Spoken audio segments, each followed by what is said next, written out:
دلری او نزدینا راغلی بهترین او قدرمن میلمانه د دې کلي او علاقې اوسېدونکي په دین مین عوام وروڼه مجاهدین کرام مسئولین او مشران زمون د ټولو په اجازت باندې غواړم یو څو مختصرې خبرې ستاسو سره حضور ته وړاندې کړم.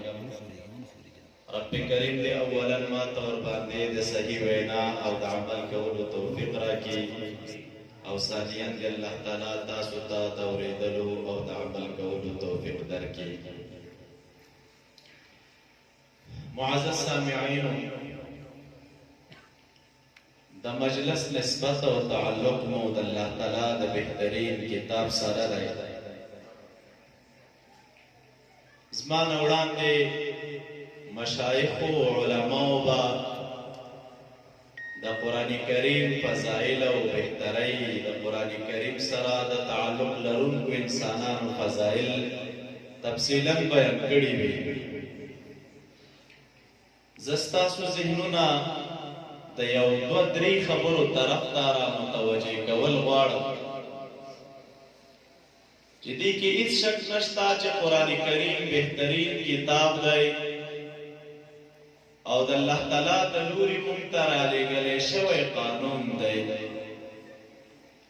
خو قابل غور خبره دا ده چې په دغې قرآن کې څه شی بیانېږي، هغه مهم مسائل کوم دي چې قرآن کریم د هغې طرف ته موږ او تاسو ته دعوت راکوي او هغه اهمې نکتې دي چې باید انسان ورته توجه وکړي او عملي کړي. مشایخ او علما تشریف فرما دي. عوام ورونو د قرآن کریم دا ټول سورتونه په غټه کچه باندې علماء کرام لیکي په دوه قسمه باندې دي. یو ته د قرآن کریم مکی سورتونه وایي او دویم ته د قرآن کریم مدني سورتونه وایي. د قرآن کریم سورتونه ځینې مکی دي اتفاقا، ځینې مدني دي اتفاقا، او ځینې سورتونه د قرآن کریم داسې دي چې د علماو په خپل منځ کې پکې اختلاف دی. څوک وایي چې دا سورت مکی دی او څوک وایي مدني دی. بهر تقدیره خبره د اصول تفسیر ده، تاسې عوام ورونو ته بیانول مناسب نه ګڼم، خو صرف دې خبرې طرف ته متوجه باید اوسېږو چې مکی صورت چاته وایي او مدني صورت چاته وایي او په دې صورتونو کې فرق څه شی دی.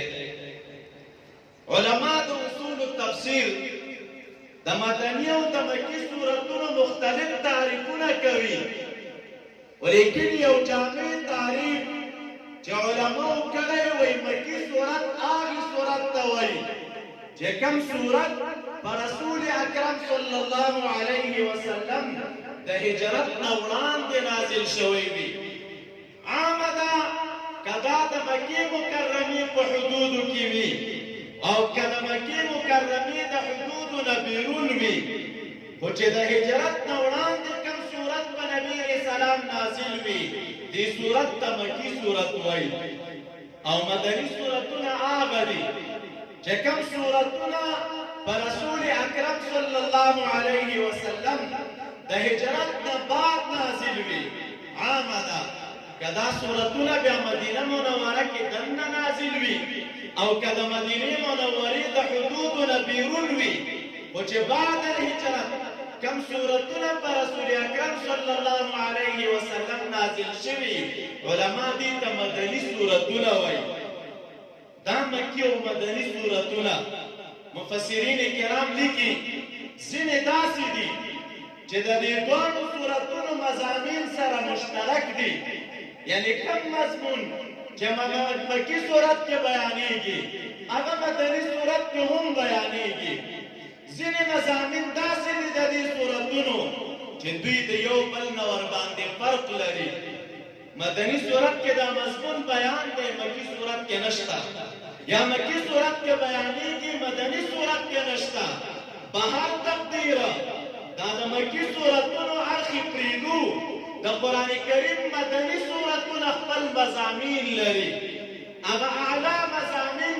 چې په مدني سورتونو کې بیانېږي ګرچې د علماو تعبیرات مختلف دي خو په غټه کچه باندې مفسرین کرام لیکي چې په مدني سورتونو کې اهم څلور خبرې بیانېږي یو مهمه خبره چې په مدني سورت کې بیانېږي په اوله مرتبه کې هغه عقیده د توحید د رب کریم ده د الله تعالی د یووالي عقیده مدنی سورتونو کې ذکر ده دویمه مرتبه کې چې په مدني سورتونو کې اهم خبر بیانېږي هغه عقیده د رسالت د رسول اکرم صلی الله علیه وسلم ده په مدني سورتونو کې د رب کریم د یووالي د دعوت ترڅنګ د نبی سلام د رسالت طرف ته دعوت دی درېیمه اهمه خبر چې په مدني سورتونو کې بیانېږي هغه مسله د جهاد فی سبیل الله ده د عقیدې د توحید ترڅنګ د عقیدې د رسالت ترڅنګ مسله د جهاد فی سبیل الله په مدني سورتونو کې ذکر کېږي او په څلورمه مرتبه کې هغه اهم مضمون چې په مدني سورت کې بیانېږي هغه مسله د انفاق فی سبیل الله ده د رب کریم په لار کې مال مصرفول دا هغه څلور بنیادي خبرې دي چې په مدني سورتونو کې بیانېږي او قرآن عظیم الشان موتا ته د دغه څلورو مضامینو د منلو طرف ته دعوت راکوي معزز سامعینو عقیده د توحید چې قرآن کریم موتا ورته رابري د دې عقیدې مقصد څه شی دی علما د عقایدو زموږ لیکي عقیده د توحید دې ته ویل کېږي الاعتقاد بأن الله تعالى واحد في ذاته وفي صفاته الخاصة عقیده د توحید دې ته وایي چې د مسلمان په دې خبره باندې عقیده وي چې د رب کریم سره نه په ذات کې څوک شریک شته د رب کریم سره نه په صفاتو کې څوک شریک شته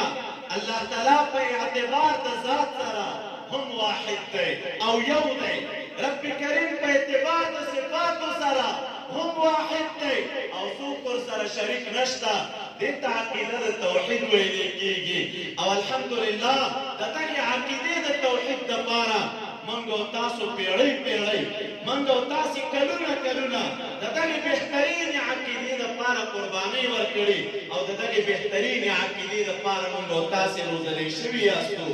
د مجلس کې به داسې هېڅ څوک هم نه وي چې د هغه دا عقیده وي چې د رب کریم سره په ذات کې څوک شریک شته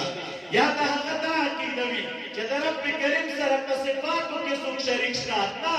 بلکې زموږ د مسلمانانو ټوله عقیده دا ده چې الله تعالی په اعتبار د ذات سره هم یو دی او الله تعالی په اعتبار د صفاتو سره هم یو دی د قرآن کریم ډېره حصه د دغې عقیدې د اثبات دپاره لګېدلې او بالخصوص هغه صورت چې په آخرۍ سپاره کې دی موږ تاسې ټولو ته یاد دی سورة الاخلاص ورته وایو مفسرین کرام دې صورت ته سورة المعرفت هم وایي د رب کریم پېژندګلو پکې ذکر ده الله تعالی فرمایي قل هو الله احد رسول اکرم صلی الله علیه وسلم ته رب کریم وایي ته دې خلکو ته ووایه شان دا دی رب کریم احد ذات دی الله تعالی صمد دی دا ټول کائنات ته محتاج دي دی چاته احتیاج نه لري رب کریم والد نه دی څوک ترې پیدا نه دي رب کریم مولود نه دی د چا نه پیدا نه دی د رب کریم سره مماثل او برابر څوک نشته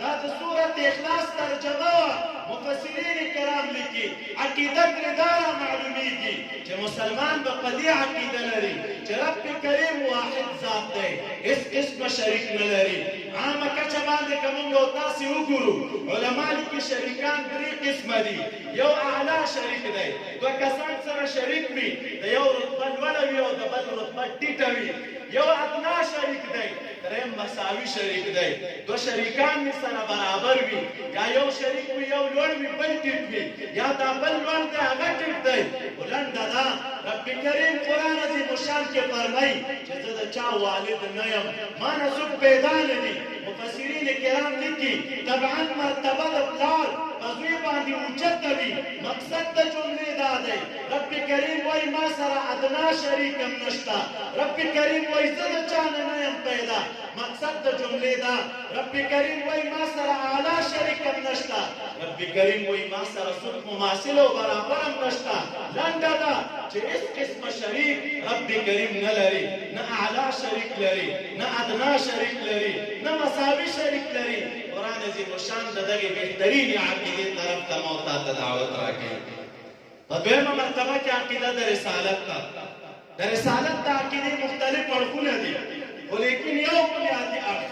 علما د امت لیکي د مسلمان عقیده به په دې وي چې رب کریم دنیا ته 1,400 کم او زیات پیغمبران رالیږلي په دې ټولو پیغمبرانو کې رب کریم امتیازي شان او حیثیت محمد عربي صلی الله علیه وسلم ته ورکړی رسول اکرم صلی الله علیه وسلم هم په اعتبار د ظاهري کمالاتو د نورو انبیاء کرامو نه فوق هم په اعتبار د باطني او د معنوي کمالاتو د نورو انبیاء کرامو نه فوق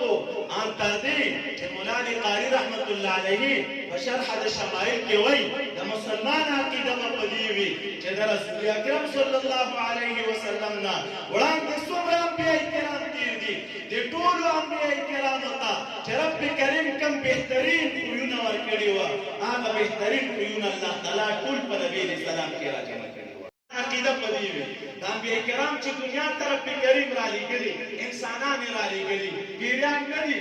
ملائک نه دي عقیده د مؤمن مسلمان به په دې وي چې دا څومره انبیاء کرام الله تعالی دنیا ته رالیږلي دی معصوم رالیږلي هم قبل النبوت د ګناهونو نه پاکو هم بعد النبوت د ګناهونو نه پاکو ګرچې دا تفصیلي مسلې دي عقیده د بشریت موږ او تاسې رسول اکرم صلی الله علیه وسلم ته لرو او په دې معنا چې رسول اکرم صلی الله علیه وسلم یو صفا او مطهر بشر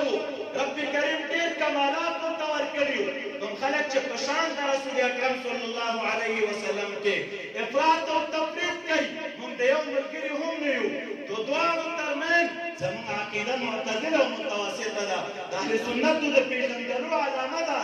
د امت کې حکمران ډېر د بریجان ورته وایي کتابونو کې لیکلي وایي څوک چې رسول اکرم صلی الله علیه وسلم ته بشر وایي وایي دا د رسول اکرم صلی الله علیه وسلم په شان کې بې ادبي ده نبي علیه السلام ته به بشر نه وایي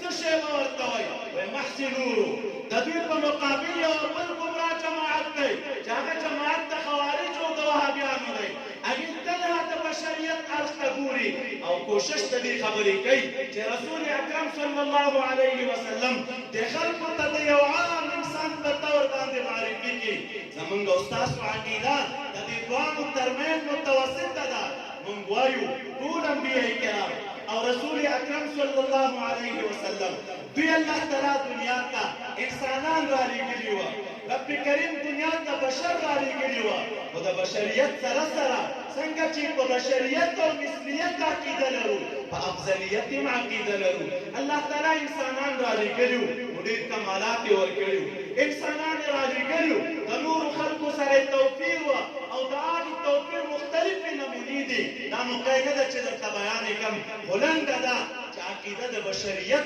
د رسول اکرم صلی الله علیه وسلم لرو خو د بشریت سره د افضلیت د غوروالي عقیده ورته لرو دې ته عقیده د رسالت وایي دا دوه بنیادي عقیدې دي قرآن عظیم الشان مونږ او تاسو ته د دې دوه عقیدو طرف ته دعوت راکوي معزز سامعینو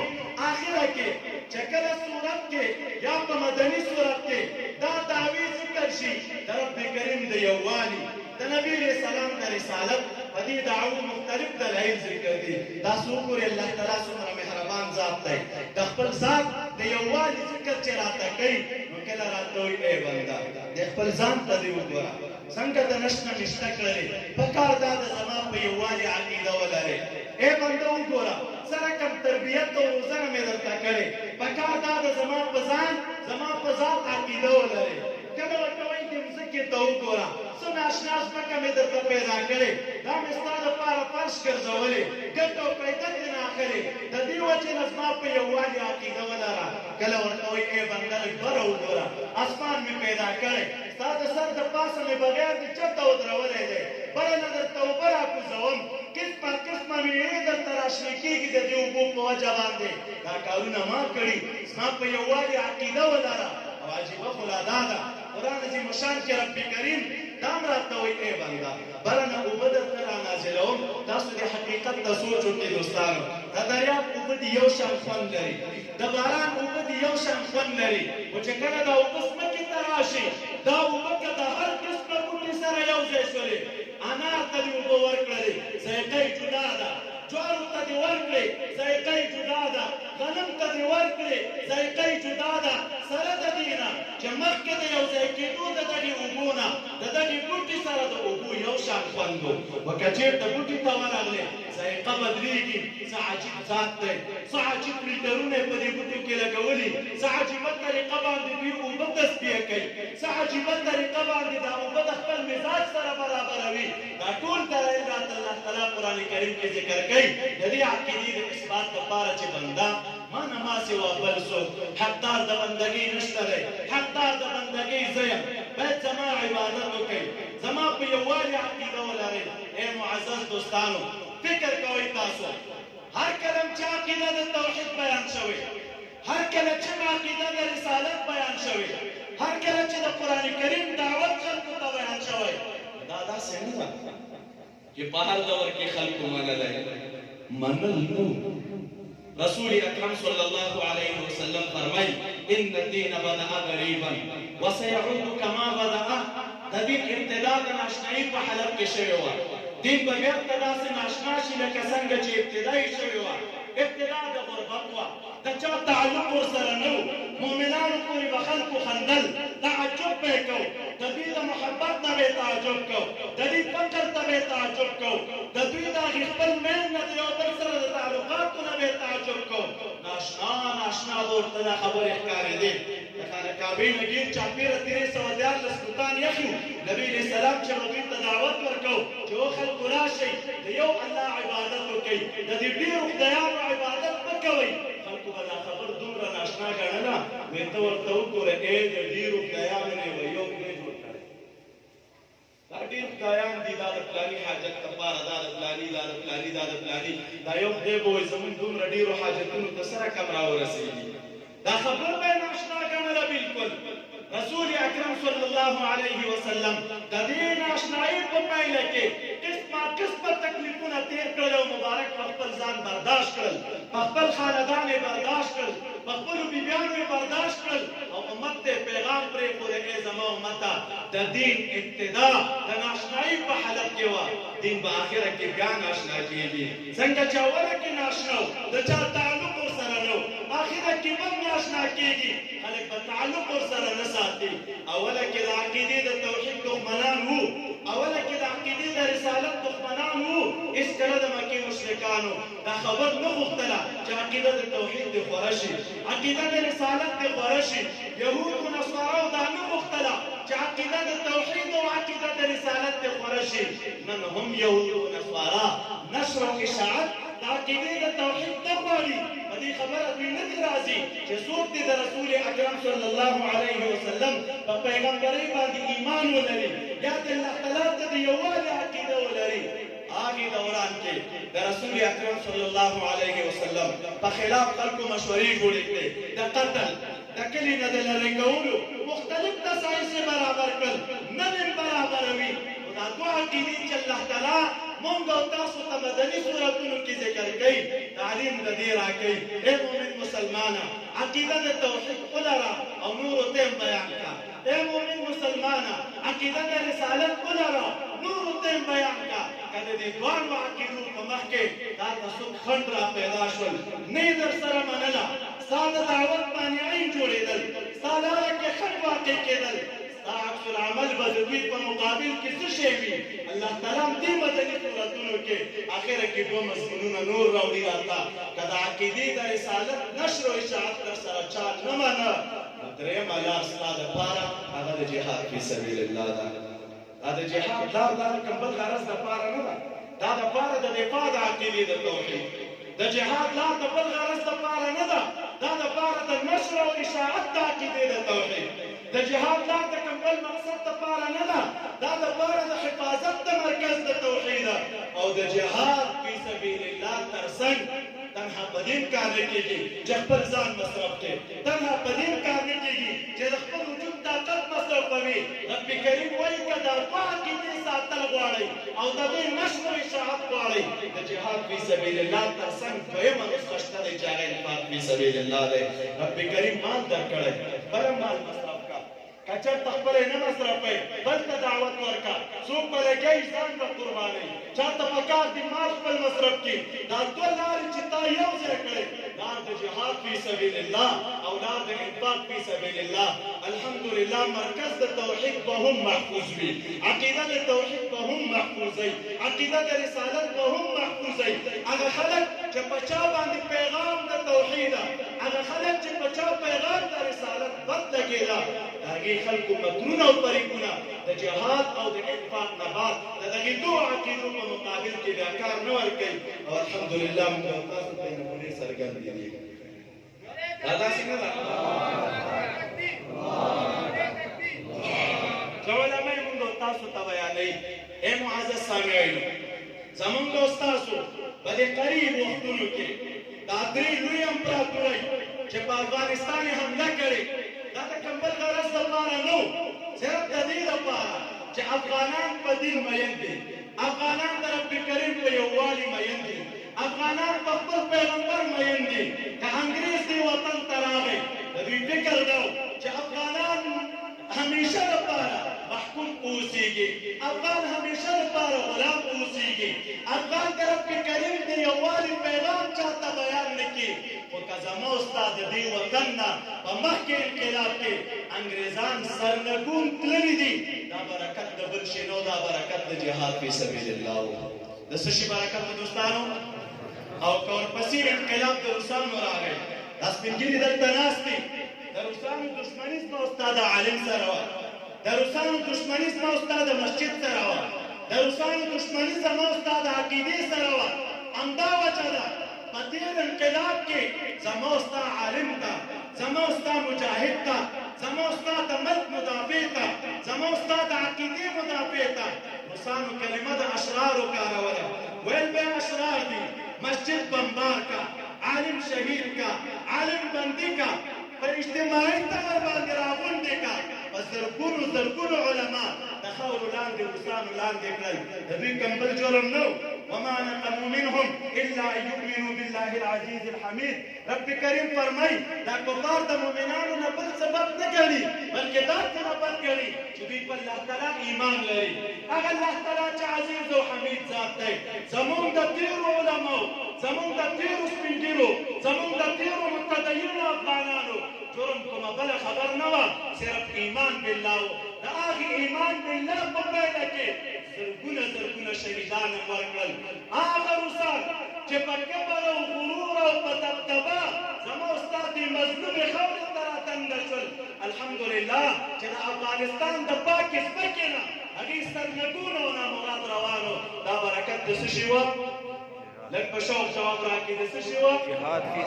فی سبیل الله برکت و دا په منځونو نه دي تللي ګر چې سره د دې نه منځونه زموږ او ستاسو د باطن زموږ او ستاسو د عقیدې د مضبوطوالي سبب دی خو لیکن روسان که زما او ستا د دې ملک ته لاړل او نن هم نامراد او ذلیل او خوار او سرټیټي دي یا د هغې معاونین چې نن هم دې مظلوم ولس ته سرټیټي دي او په هغې ورته نشي کتلی الحمدلله دا برکت د جهاد فی سبیل الله دا څلور خبرې رب کریم هسې نه دي یو ځای کړي او نوجوانانو تاسو ته وایم فلمونه به مو کتلي وي د روس د جهاد د وخت خو که چېرته چا نه وي کتلي دا نن انقلاب چې راغی موږ او تاسو په دې انقلاب کې رالوی شو تاسو د امریکایانو د شل یوویشت کاله مخکې د راتلو د مرور خبرې اورېدلې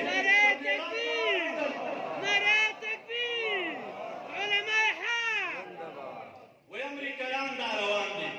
چا 2 متره ویلي چا به 3 متره ویلي ځمکه کې دننه شیان ورته ښکاري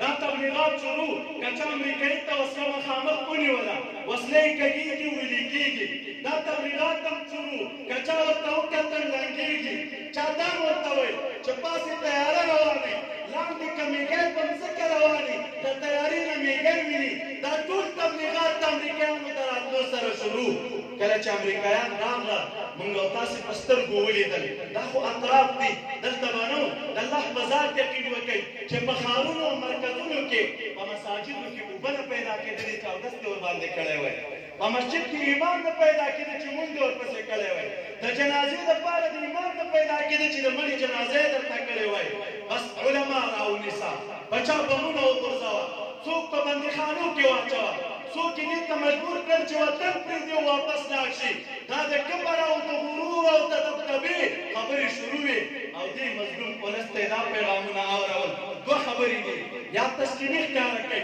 زموږ جوړ شوی نظام په خپلو ځانونو ومنئ او که چېرته نه وي دوه لارې لرئ یا به قتلېږئ او یا به بندیخانو ته ځئ معزز سامعین دا ټولې رښتیا وې هم یې راته علما قتل کړل هم یې د علماو نه بندیخانې ډکې کړې هم یې دا مظلوم او متدین ولس په قسمه قسمه عذابونو باندې شکنجه کړله ولیکن نن چې امریکایان د دې پاکې خاورې نه سر ټیټ دی او خوار او ذلیل روان دي الحمدلله دا هم د جهاد فی سبیل الله نعره تکبیر نعره تکبیر نعره تکبیر معزز سامعینو خبره مې دا درته کوله قرآن کریم دا څلور خبرې مو تاته بیانوي عقیده درسته که دا عقیدې د درستوالي تر څنګ دا دوه نسخې استعمال کا ته ګوره رهبري به ستا وي قیادت به ستا وي مشري به ستا وي باداري به ستا وي رب کریم اعلان کوي ولا تهینوا ولا تحزنوا وانتم الاعلون ان كنتم مؤمنین اے د ایمان والو خفه کېږئ مه سستېږئ مه غمجن کېږئ مه ولې الله تعالی فرمایي وانتم الاعلون بریا ستاسو ده تاسو به د خلکو د پاسه یاستئ وان کنتم مؤمنین که عقیدې مو درستې وي ایمان والا وئ عقیده درسته که الحمدلله بریا به ستا په لاس وي په دې اساسو بنیاد باندې دوستانو قرآن کریم موتانه دا غوښتنه لري که تاسې عوامونه وایئ چې ملا صاحب خبرې دې وکړې دا بار بار د علماء کرامو نه مونږ اورو قرآن عظیم الشان کې په عملي طور باندې چې د دې خبرو طرف ته دعوت ورکړی شوی وي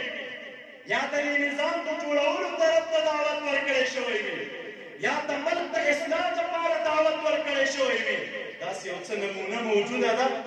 خبره مې د مدني صورت درته شروع کړې وه معزز سامعینو داسې عوام ورونو ته وایم د قرآن کریم دویم صورت په اعتبار د ترتیب سره دا مدني سوره بقره دا مدني صورت دی تاسو که کله خلاص کله پاسه وګورئ ورته د بسم الله تر څنګ دا هم لیکلي چې دا مدني صورت دی دې مدني صورت څه عجیب حالات مو ستا لپاره ذکر کړي څه عجیبه طریقې راته ذکر کړي په دې مدني صورت کې رب کریم اوله مرتبه کې وایي الف لام میم ذلک الکتاب لا ریب فیه د دې کتاب عظمت راته بیانوي الله تعالی وایي دا لوی کتاب دی په دې کې هیڅ شک او شبهه نشته دی دا کتاب د متقیانو لپاره هدایت دی دا د نن چې د کوم کتاب د ختم په مناسبت راغونډ یو رب کریم یو صفت دا ذکر کوي دا کتاب دی بل صفت دا ذکر کوي هیڅ شک پکې نشته بل صفت دا ذکر کوي دا کتاب کامل هدایت دی د متقیانو لپاره عظمت خو دومره دی چې رهنما دی عظمت خو دومره لري چې هیڅ شک پکې نشته عظمت خو دومره لري چې یقیني کتاب دی معزز سامعین قرض څه شی دی قرض څه شی دی رب کریم موتا ته وایي اے مؤمن مسلمانه دا کتاب په تاسو حقوق لري دا کتاب تنها د فضایل کتاب نه دی دا کتاب تنها د تلاوت کتاب هم نه دی دا کتاب تنها د دین نه دی چې ته پې ختمونه کوې دا کتاب تنها د دین نه دی چې ته پې خلکو ته قسمونه ورکوې درې فریق الله تعالی د دغې صورت په ابتدا کې ذکر کوي د مؤمنانو جماعت سره د پنځو صفاتو د کافرانو جماعت سره د جزا اخروي او دنیوي د منافقینو صفات پنځلس صفات رب کریم ذکر کوي سره د جزا اخروي او آخره کې الله تعالی دوه مثالونه راوړي معزز سامعینو دا د څه شي دپاره مفسرین کرام لیکي اے مؤمن مسلمانه قرآن داسې ولوله قرآن داسې بیان که خلکو ته چې خلک درې ډلې شي کامل مؤمن پنځه صفات به لري کامل کافر جزا ذکر ده منافق انسان شپارس صفات به لري لہذا زمون علماء لیکي که قرآن په یو معاشره کې چا داسې انداز کې بیان کا چې د دې قرآن په وجه باندې د قرآن مخالفین را پیدا نشول ته په دې باندې پوه شه چې د انسان د قرآن حق نه دی ادا کړی. دا درې ډلې چې ذکر کېږي دا د دې دپاره قرآن داسې بیان کړه د کامل مؤمن صفت ذکر کړه دا سب هم جدا شي، د کافر ذکر وکړه دا سب هم جدا شي، د منافق ذکر وکړه دا سب هم جدا شي، اوصاف خلکو ته بیان کړه د منافق دا صفت د منافق دا صفت د منافق دا صفت. دا د قرآن کریم طرز او عادت دی دا جوړېږي. او که یو سړی قرآن داسې انداز کې بیانوي چې بس تم ښه وایي او دیم بد نه وایي، تم ښه وایي دیم بد نه وایي. قرآن مخې ته پروت دی، ترجمه شروع ده، هېڅوک دې ترې خفه ونه لیدل، هر سړی ترې خوشحال و. نو که کامل مؤمنانو ترې خوشحال و خو فبحه، او که غلط خلک وو بیا هم ترې خوشحال و. ته په دې نقطه پوه شه چې دې سړي د قرآن حق نه دی ادا کړی، د سړي مداهنت کړی دی او مداهنت د شان د مؤمن سره نه ښایي. ای معزز سامعینو، کله چې طرز او دعوت د قرآن کریم شروع شه په داسې انداز کې چې نبي علیه السلام بیان کړی، په داسې انداز کې چې صحابه کرامو بیان کړی، د هغې نه بعد خلک درې ډلې شي، خلک درې طریقه شي. بیا د دې خلکو دپاره څه شی پکار دی؟ د قرآن سره رڼا د توحید خورېږي، رڼا د رسالت خورېږي. طبعا قرآن د حاکمیت ځای غواړي، د حاکمیت علاقه غواړي. مؤمنان د قرآن واوري، په قرآن به عمل کوونکي جوړ شي. په دویمه مرتبه کې د قرآن کریم د بیان نه بعد او د ملګرو د را پیدا کېدو نه بعد هغه د خلیفه قایمول ضروري دي. باید مؤمنان یو خلیفه ولري. قرآن عظیم شان کې چې همدې صورت کې الله تعالی د آدم علیه السلام واقعه راته ذکر کوي، وإذ قلنا للملائکة إني جاعل فی الأرض خلیفه. دا خلیفه د څه شي دپاره و قرآن بیانېږي، کتاب بیانېږي، رب کریم دا طرز راته ښایي چې مسلمانانو خلیفه ته ضرورت لرئ. خلیفه رب کریم پیدا کړه آدم علیه السلام، د هغې نه بعد هر یو خلیفه په دې اولس او په دې خپل رعیت باندې حق لري. حق د خلیفه څه شی دی؟ اکرام د خلیفه، اطاعت د خلیفه، د هغه خبره منل. الله تعالی د ملایکو سجده راته ذکر کوي، ملایکو ته مې وویل ای ملایکو تاسو آدم علیه السلام ته سجده وکئ. دا ملایکې په سجده ولې ماموره کړل حضرت آدم علیه السلام ته؟ ځکه آدم علیه السلام خلیفه او د خلیفه په رعیت حق وي، او د رب نه عادت حق د خلیفه په رعیت باندې هغه تعظیم او اکرام دی. ملایکې په سجدې کولو ماموره کړل. بیا راته علماء د بني اسرائیل واقعات ذکر کوي، د فرعون واقعات